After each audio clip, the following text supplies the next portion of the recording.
Marimar, barusan aku habis daang di restoran. Kok seperti Kakara makan di restoran? Iya, tahu tidak, barang datang saja, aku sudah disambut dengan kekesed yang sangat badag, yang bertuliskan welcome.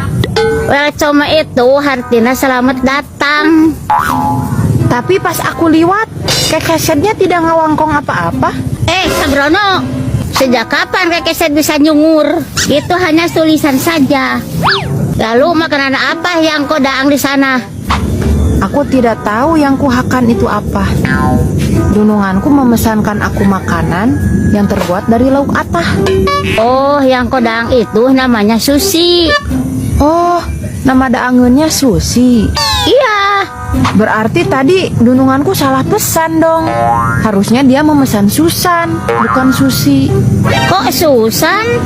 Iya, kalau Susi kan ikannya atah. Mungkin kalau Susan ikannya asak. Kok ini ya ayah-ayah saja. Mana ada hakana namanya Susan. Terus bagaimana rasanya sushi? Kau suka? Sepertinya aku kurang beki. Soalnya pas digigit agak lanyet-lanyet begitu. Ngomong-ngomong, dununganmu tidak karoroncodan mentilaktir pegawainya di restoran Jepang. Ya tidak lah, yang boga resto kan uaterenya. Oh, meja saja kalau gitu. Lalu apa itu yang kau gubug?